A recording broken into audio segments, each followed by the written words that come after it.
What's up, guys? Mark Radio here, back with part 2 of our series about high school football training, that small group that you've seen so many of my clips, whether you're following me on YouTube, Instagram, Facebook, wherever you're following me, you've seen those short clips of that youth football squad. And in the last video, I think we said it consistently, 3 guys were there every workout, but we had up to 6, 7 different guys in at a time, and really training them for that whole spring leading into the summer, and then this summer they had to go kind of work with their team. So if you didn't need to catch up on that, watch some of the past shorts so you kind of see some of the drills and stuff we're doing. I'm just trying to put some of that stuff into context. A lot of some of those videos, you know how social media is, we try to put the fun looking stuff up there, but hopefully these videos give more context to those shorts, and then even go back to that part 1 where I just tried to lay out a general overlay of what we were programming and some of the things we took into consideration. So this is part 2. What I'm going to talk today is about the assessment, right? You have to assess players in order to know where they're going, right? Set goals, assess, and then go from there. And also, again, these are all high school kids. Their parents who are paying for this want to see what type of results, right? Not just on the field, but you guys show them results on paper too. All right, well, so you have to decide what are we actually testing, and that's what I want to get into today. So I view every session as an assessment session, right? Not that we're doing the numbers and stuff at every session, but we're tracking the workouts, right? We know exactly where they're lifting. So if there's a repeat, or if it's another movement pattern, similar movement pattern we did, we know if they're getting better workout to workout, week to week, definitely month to month, right? So every session, that's just my perspective on weight training.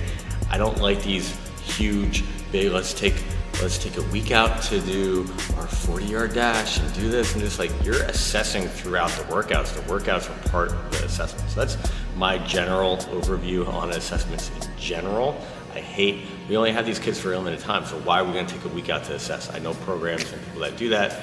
Oh, today we're going to assess field drills. Tomorrow we're going to assess our weight thing. And you do that for week 1, and then you do that for the end of weeks, so those strength coaches have something to show the parents. But then if you only have them for 6 or 8 weeks, then technically you only have 4 or 6 weeks to train. So this is why our assessment takes 20 to 25 minutes, and then every workout is quote unquote an assessment. You guys kind of get what I'm saying? All right, so what is the actual assessment then with these players? We take 4 movements that we know these players really aren't going to be consistently assessed on outside of the gym. Like I said, and if you watch the last video, a lot of these players have to still work out with the team. They have to go with their health networks who run these programs, and still have to go to those workouts. So I know they're testing them on their squat, their bench, and all that. So we want to do, hey, what do we do different? What can we show different that they're still getting strong and better even here? And like I said, those squats, benches, those are easy to assess in session, in every training session. So we don't really need a full day to assess where they're at with those. All right, so what I do for my assessment, first and foremost, you've probably seen maybe this short video, is a single leg squat to bench. All right, so what we're doing, we're having them sit on just a normal standard size bench. If the person is taller, we can probably put them a little bit taller, or if they fail drastically, we raise and lower the bench. But it's just a single leg squat. Stand on one foot, stand up. It sounds simple, but it's hard to do. And what that tells myself, the practitioner, oh so much. Imbalance, like the leg, is there a weakness in the medial glute adductor? Like, are they really shifting to the side when they do it? Knees diving in, is the foot turned out like a duck? All this stuff tells me so much about just their primary movers, their stabilization muscles, all that stuff. Mobility, it's going to tell me about. So that is first and foremost. How many can we do with good form? Can we do any with good form? That's my first and foremost assessment, and that's just simple body weight. If they smoke it, I might take the bench away. It might be a full pistol squat. If it's, like I said, really hard, we might raise the box, or we might even give them like a pole or something to hold on to. So It's a quick, easy assessment. I see one set of each leg, boom, I got it.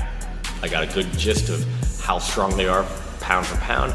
I got a good gist of coordination and some imbalances and all those small intricate muscles. I know it all just from that one movement. All right, so that's first and foremost. We do that single leg squat test. Second, we get some strength standards. I want to see all of our athletes eventually be able to do 50 push-ups, right? So we do a push-up test. And push-up test, what is that?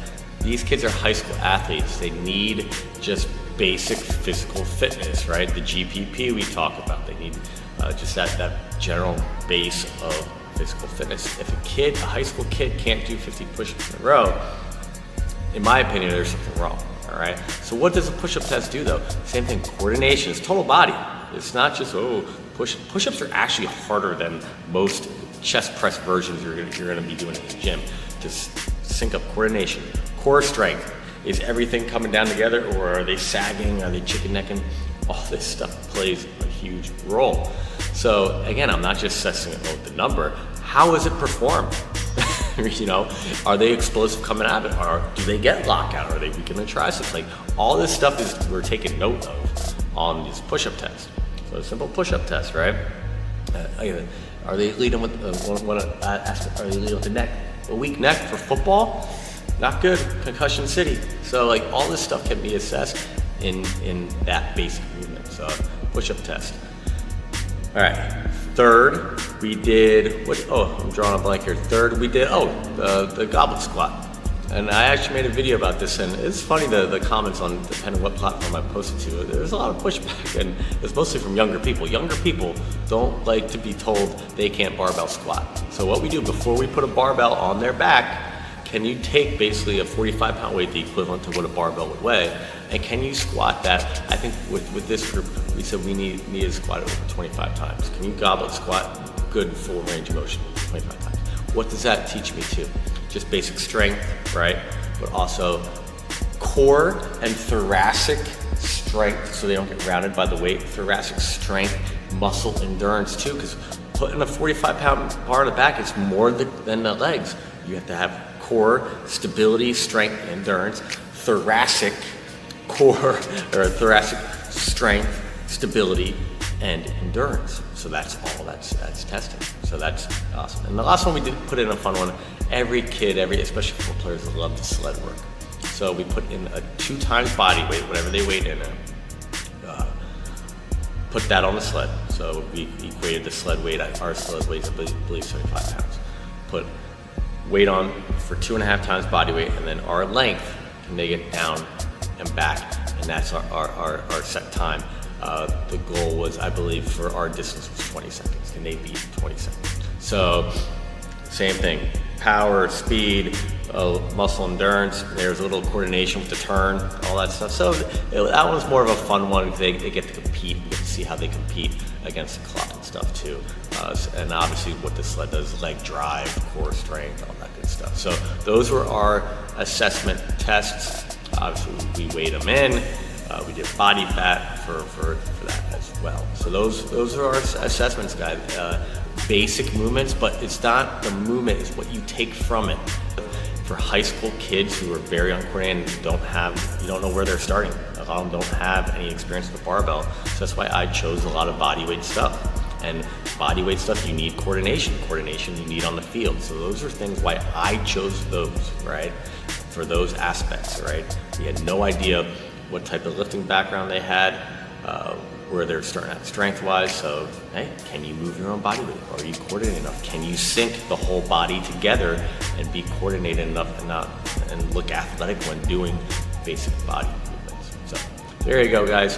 Have a good one until next video. We'll try to get a part 3 up sometime soon, and we'll go from there. So have a good one. Like and subscribe to the channel. That helps big. The channel's grown every video we post. I appreciate that. Keep it going. Thank you.